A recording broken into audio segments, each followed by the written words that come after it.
Welcome to the Find My Catalyst podcast. We all have problems we're looking to solve, and we know that there are solutions out there, but we struggle with this. How do we find the solution? Where does that nudge come to help us take the next step and start solving tough problems? The intention of this podcast is to help you find your catalyst and take that next step. I'm Mike Simmons. I am the founder of Catalyst Sale. Today, Andy Paul joins me.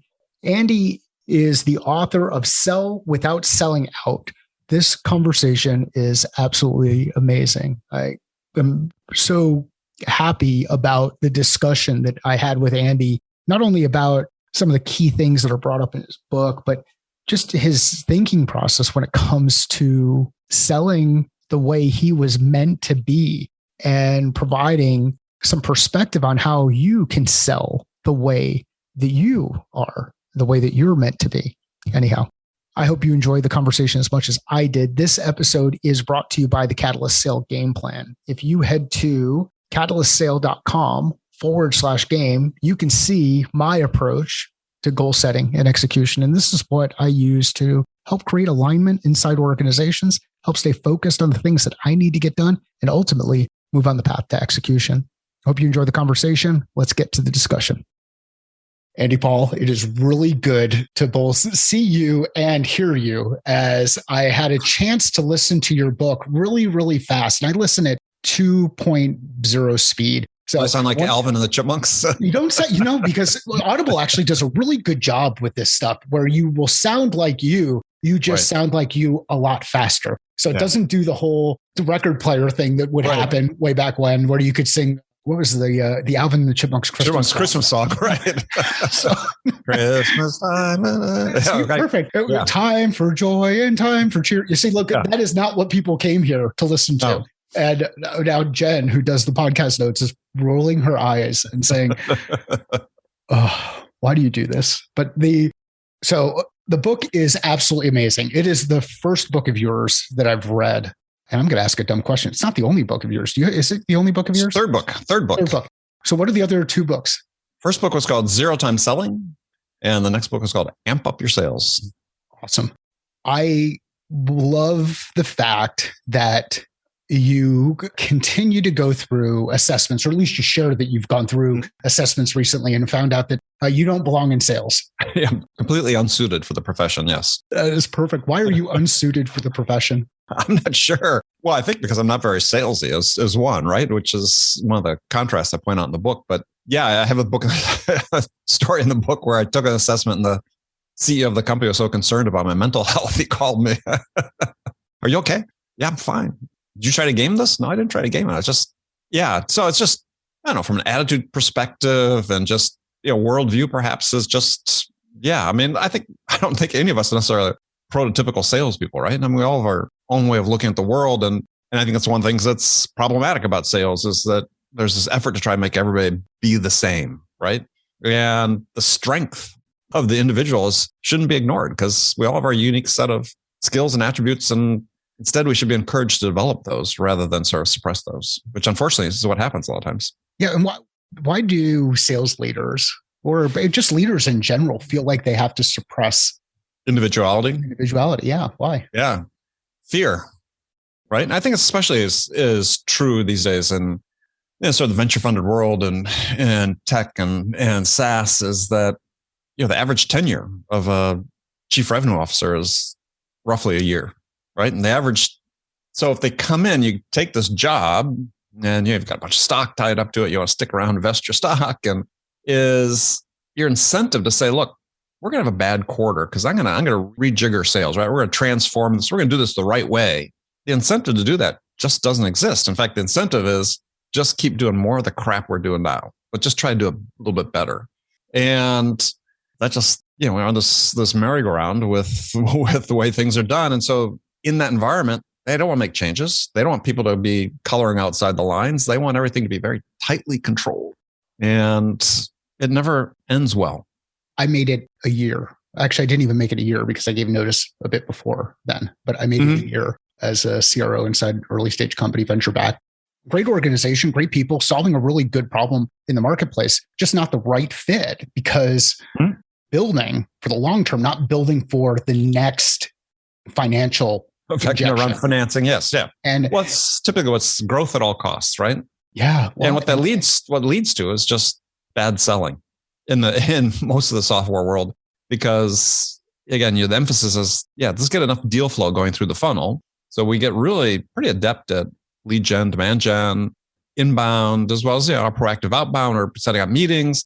But the end result is a really low win rate oftentimes in these companies. And, not atypical in SaaS, sort of low 20% range type win rates. And it's like, wow, you're losing, one of every 4 of your most qualified opportunities. So in what world is that good? And how does it make the seller feel? Right? Because you could be trying your hardest and it's like you're being encouraged to buy into this process that results in you losing the majority of your deals. And then it gets rewarded. It gets rewarded. It gets rewarded in the stories that are told are the 1 of 10 that actually succeed at doing it. And then someone writes a book about how they built this amazing engine inside an organization. And the reality in some cases is they didn't build the engine. They were there while the engine was going, or somebody had built it before, or whatever the experience is. But it's just... the experience is usually what it is. It's extrapolated from a company that was there at the right time at the right place, right? Yep. Salesforce is a perfect example. Great company, great product, but they were it at that time, right? And they executed well.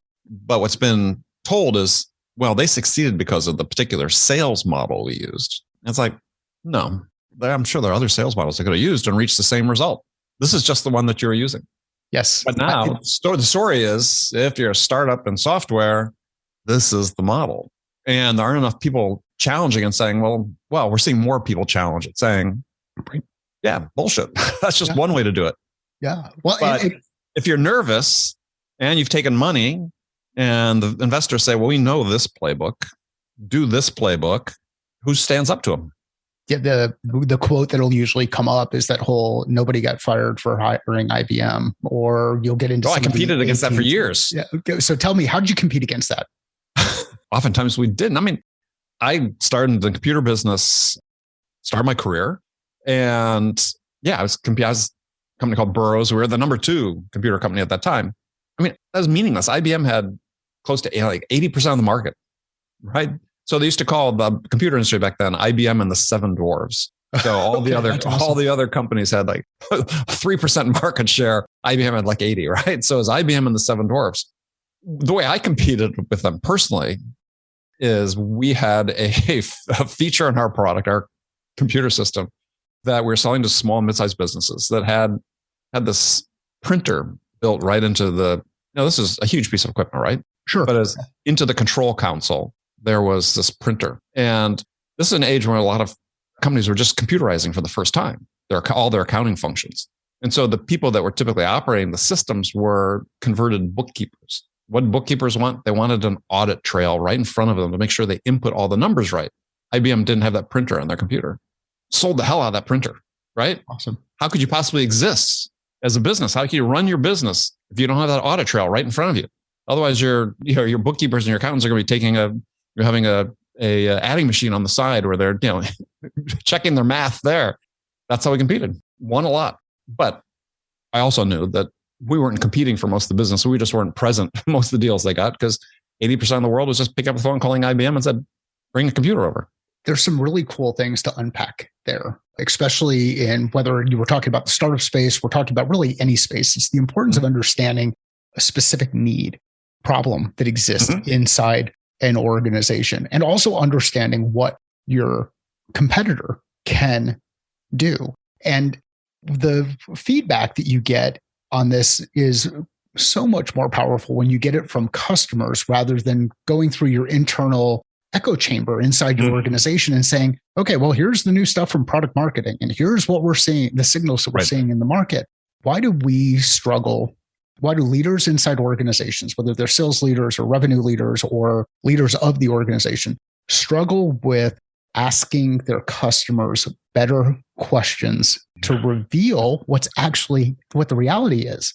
Well, in multiple dimensions, right? So let me give you another example, or spin that question a little bit I have conversations with hiring managers, revenue leaders, sales leaders, And I look at the job descriptions I put together for a senior account executive or somebody they want to hire. Sure. And they have these list of attributes. And I say, interesting. So have you ever asked your buyers what they need from your sellers? Awesome question. And it's like, what? I mean, it's just like, what? It just never occurs to them. Here are the people that are experiencing your sellers, right? Right. Do you ever bother to ask them what they need from you in order to help them move through their buying journey more effectively and efficiently? Because we know from research that, the preponderance of the decision criteria that they take into account is their experience with you as sellers, the buyers. And so why don't we ask them? I mean, I ask the same question with sales leaders when they're putting together sales training plans, or their enablement leaders when they're putting. So if you talk to your buyers, what do they need from you? Well, we do our win-loss analysis. Well, sure, that's fine, but that's not the same question.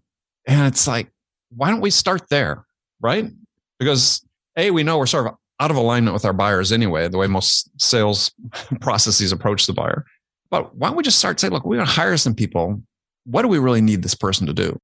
And instead of saying, well, we need an aggressive extrovert closer, BS stuff is, I think I sort of summarize it because I've done this actually with clients where we go out and actually talk to buyers and survey buyers and so on. And I summarized it once. I said, what they want is a curious, open-minded problem solver. Curious, open-minded problem solver. In order to be curious and open-minded, what are some key attributes that you have to have? Besides curiosity? I mean, I think it's this intellectual humility, really, is that the best way to phrase it, is this acknowledgement that I don't know everything. There's, as you probably are familiar with, like the Dunning-Kruger effect that's been written about. And it's talking about, people tend to dramatically overestimate their capabilities in a certain dimension and lack sort of the emotional intelligence to recognize that. Yeah. So what happens is they stop learning.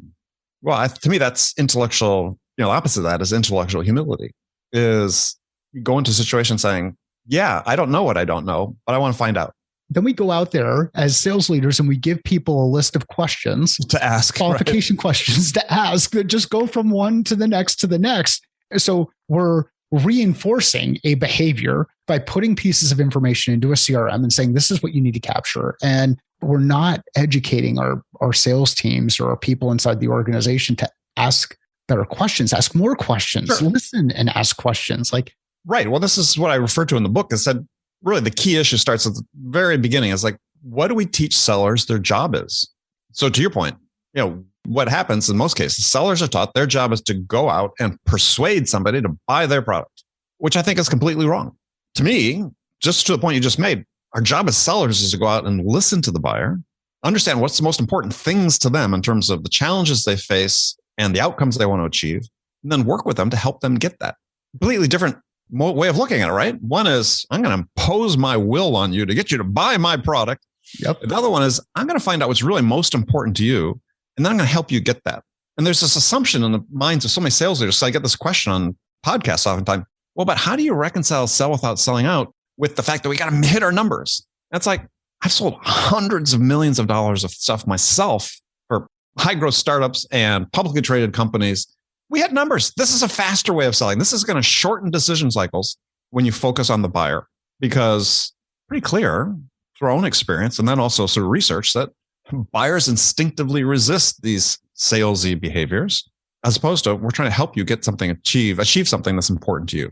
And I write this in the last chapter of the book, talk about the constraints that buyers have, everybody has when they make decisions. Yep. Now, if you can work your way through that using these sell-in pillars, you actually will shorten the time to a decision. It's not sales acceleration, because I think that's terms been misapplied. You're helping the buyer reach a decision faster. Yep. It's them taking that action. And you do it by, leaning into more human behaviors, not innate behaviors that we have, to connect with the human being, to be curious, as we just serve. The way you triggered me with this question about curiosity, and our understanding and our generosity is, those are human behaviors that we all come out wired to want to do those things. We don't come out wired to persuade and be pushy. And you highlight that in the book, and this difference between persuasion and influence. Mm-hmm. So, hit on it just in the last little bit that you were sharing as well. And this whole idea of pushy. We want the closer. We want someone who can go ahead and present and share information. And there are a lot of people who think sales is about convincing, not about compelling. It's right.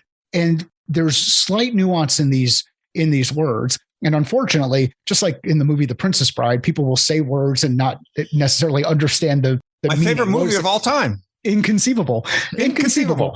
So, I don't think that word means. So we say these things out loud, but we don't really know what they mean. Or we say these things out loud and we don't confirm with each other inside the organization that we're actually working through the same definition. So let's talk about the difference between persuasion and influence. Yeah, and it's confused by people that publish really smart books, but the titles are like Robert Cialdini's book. Yeah, was it Persuasion, the Psychology of Influence? It's like, well, yeah, nope, not the same thing. Well, persuasion, when you look at the definition of persuasion, it talks about prevailing, right? You win an argument by prevailing through use of force, basically. It's coercive, just the very definition of it. Whereas, and Jonah Berger, and I refer this in the book, Jonah Berger, a professor from Wharton, wrote this book called The Catalyst about persuasion. And he cites research that shows that we, as humans, universally react badly to being persuaded. We resist it. So, of course, that makes sense that we invest billions of dollars every year to train sellers to be persuasive, right? Because the buyers naturally resist it. Whereas influence is talking about having an effect upon the thoughts and actions of others without apparent force, right? And that's what we're trying to do is we're trying to, if we understand what's most important to the buyer, then we know what the target is, right? Whereas for most sellers, if it's just my job is to persuade you to buy the product, there's one target. You've predetermined what that is before you understand what the buyer cares about, what the buyer's most important to the buyer, because the only target is you getting an order for your product. But Andy, the quarter is going to end next week, or the year is going to end in a couple of days. What about my needs? What about my needs? I know. Well, we've all suffered through that, right? I have stories in the book about that as managers submarining relationships, good relationships with clients, because they had a bonus to hit. I loved, and I forget where you put it. I don't remember if you put it at the beginning or you put it at the end, but it was basically the confession of, I am sorry that I called you while you were in Christmas Eve Mass. It happens. True story. Yeah. And that was a relationship that actually was the first multi-million-dollar deal I'd ever taken in my career. Invested heavily in the relationship, spent a lot of time traveling cross country to see that customer. And then boom, we killed it. That killed it. I mean, within a year, they'd already started replacing us. It's amazing. It's amazing that we struggle with the idea of, and this is a principle of mine, let's not let our problems become the customer's problems, but it's a guiding principle. We, as organizations, will pass on our problems to our customers, which is that number that we need to hit. And we'll think that we can do it by putting a number out there or a discount out there. And what I struggle to understand is how someone who's building up this level of trust and has a number and then says, well, if you do it by this time, I can give you a discount. What was the whole dance about before then? And why didn't you just give me that number to start with? And how am I, as a buyer, going to go back into my organization and say, hey, I think I've got a better deal, and say that I really trust these people who've been misleading me over the entire time. Exactly. No, what that buyer senior leadership will say was, "Oh, okay, they revealed a hand. Go get 10% more." How much more can we get? That's it. Yeah. How much more can we get? Yeah. Yeah. It's one of the disheartening things is just how absent rigor is from many of the decisions that are made in sales. And I've very fortunate in my career in a couple instances worked for people that were very rigorous about this. And yes, we've got monthly and quarterly numbers and so on. But I mean, you take the scenario. So I was at a conference of sort of seminar, maybe I forget what they called it, but was coming in. There was a bunch of different sales leaders at various tables around this room. And I started going from table to table, sort of listening to the discussions and participating. And one was about, the use of spiffs to close deals. And so I set the table, and I asked the question. I said, so, you guys all use spiffs to bring deals in? Yeah. Great. So let's say the month ends on Friday, new month starts on Monday. So, and you give the rep a spiff, or maybe you give the customer a discount. Yeah. So have you ever done an ROI calculation on that discount? It's awesome. What's it worth? Silence. What's it worth? Just silence. Silence. What was it worth for you to take 10 points off your top line so you brought the deal on Friday versus Monday. Just for accounting purposes, you're going to get that deal anyway.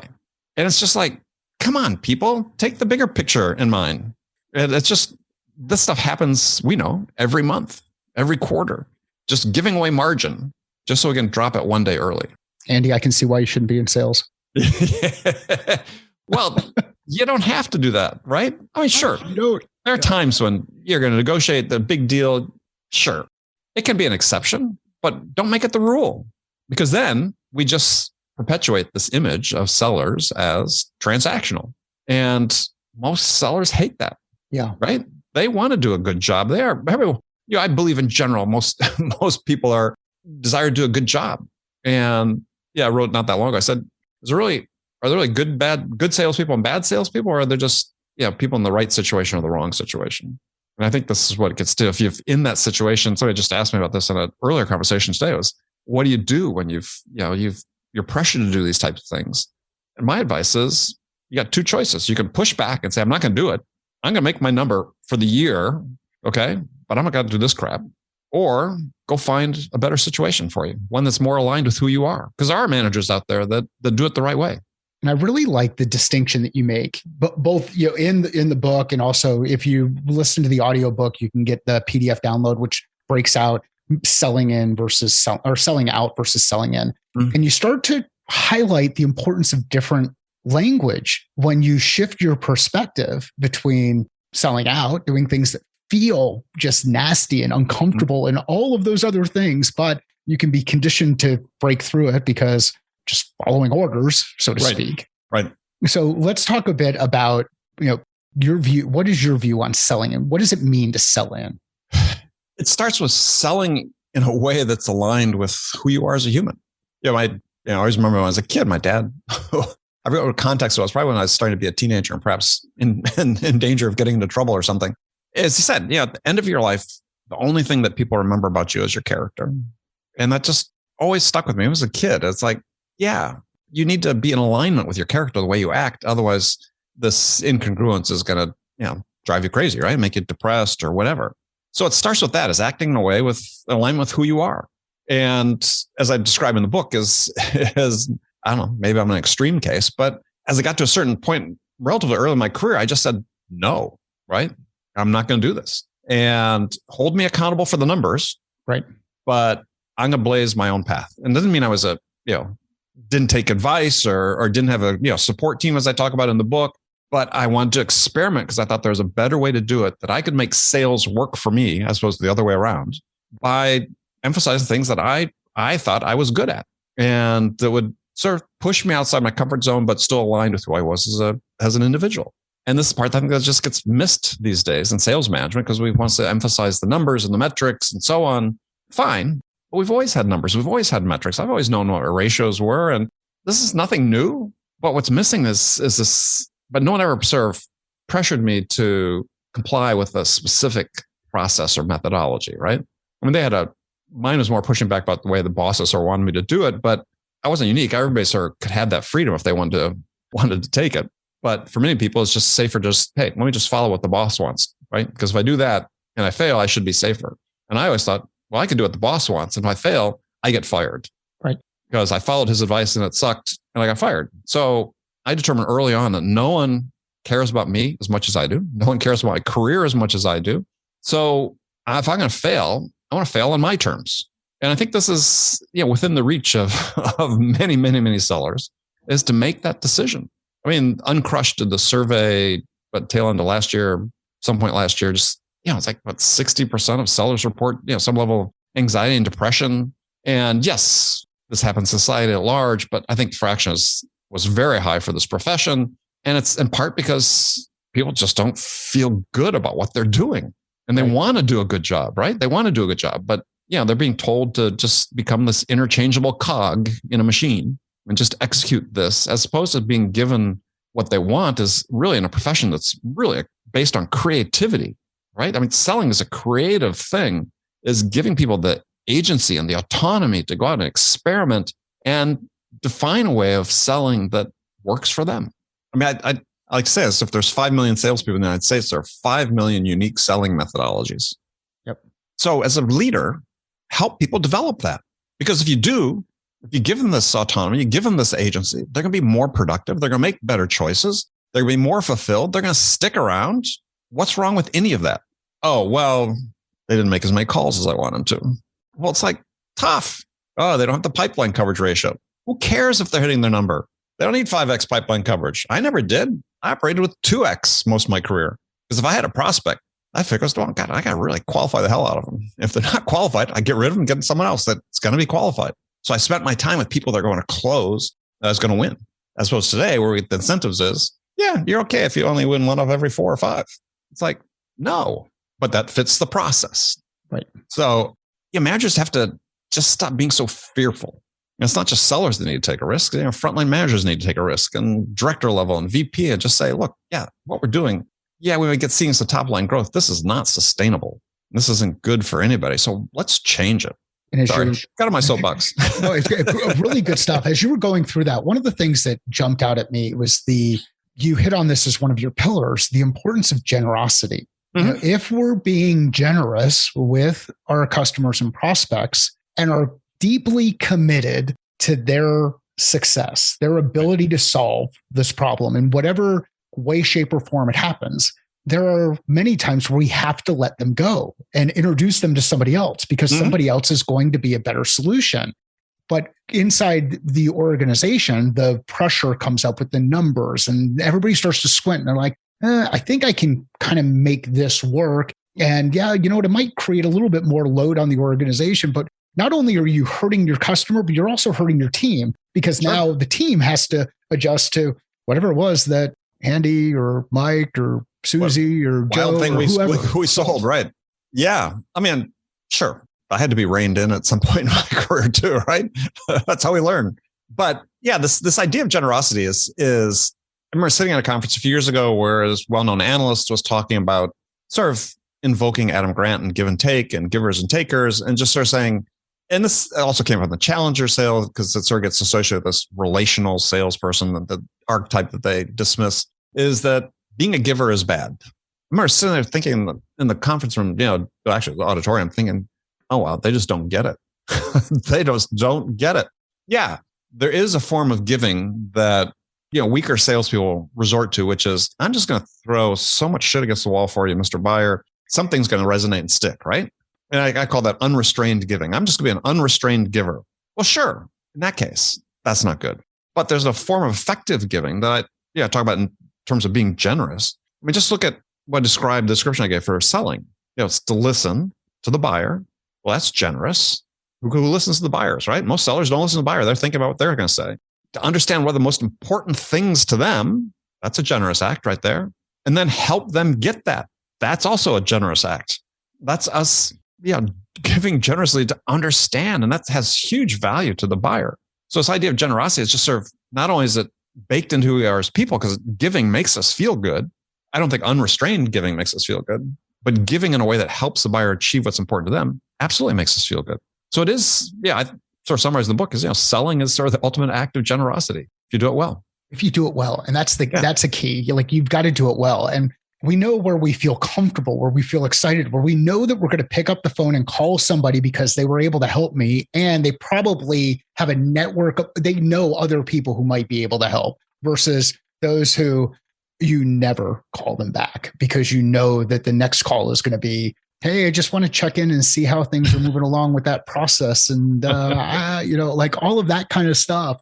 And I get it. I understand that we have to do some follow-up and we have to engage and there's accountability on both sides and people get distracted, all of those things, but there's a right way to do it and a not right way to do it. Yeah. Oh, we can say wrong, but let's say less effective way to do it. And that's sort of, again, for me, one of the sort of core lessons of the book is what we're trying to do is create positive buying experiences for our buyers because we know that that's decisive in terms of decisions that they make, right? So that's how we differentiate ourselves through how we interact with the buyer and how they experience us as sellers.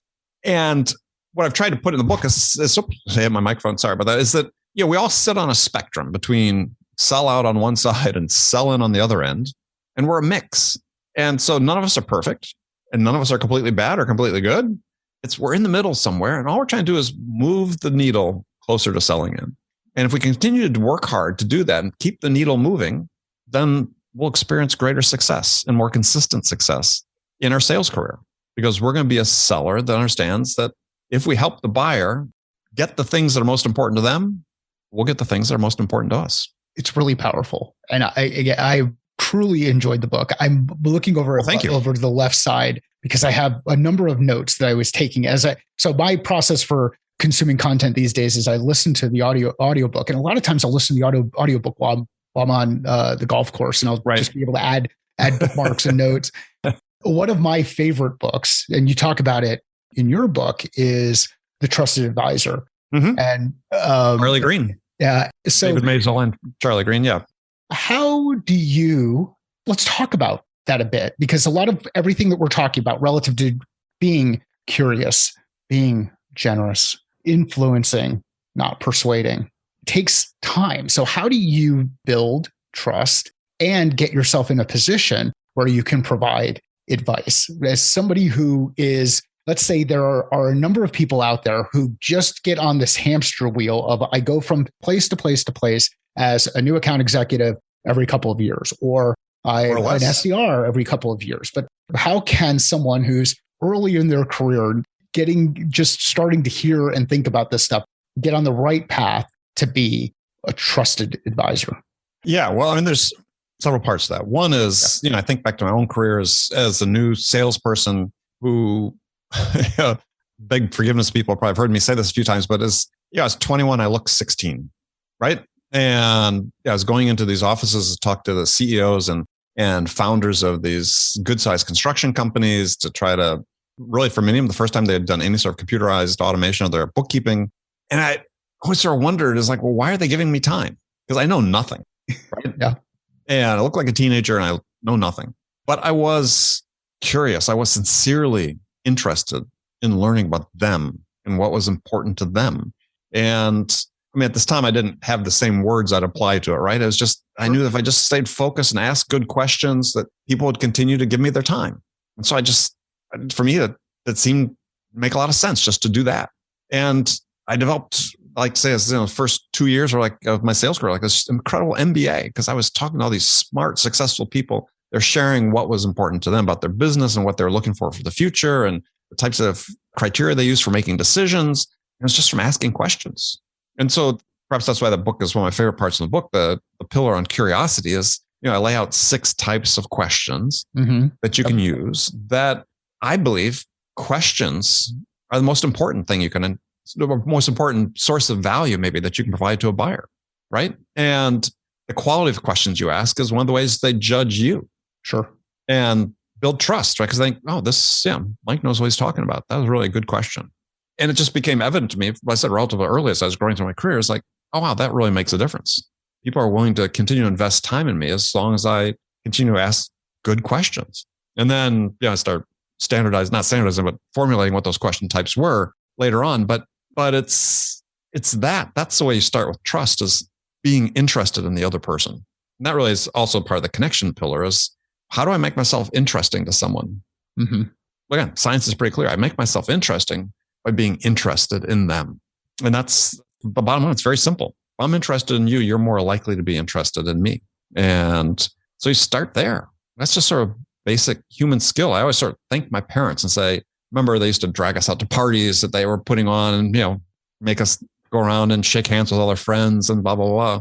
And I don't know if they're doing this intentionally, but what they're doing is they're training us to have conversations with people with which there's a status mismatch, right? An adult and a kid, and to ask questions about them. And it was, I said, whether intentional or not, some of this I learned, I said, from my parents. People sometimes ask me, what's the root cause of bad selling? And I'll say, bad parenting. Put your kids out there, right? Let them have these conversations, teach them how to talk to people, as I said, in different statuses in life. It's a hugely valuable lesson. No, that's not the whole root of it. But I mean, for me, that was hugely valuable.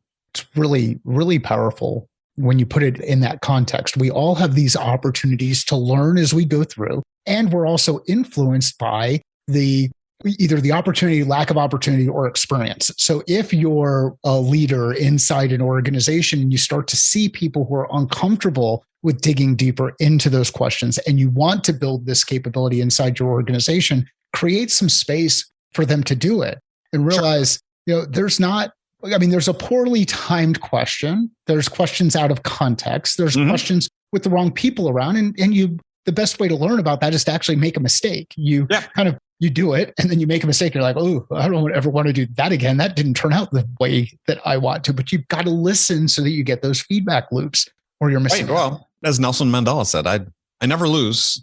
I either win or I learn. Awesome.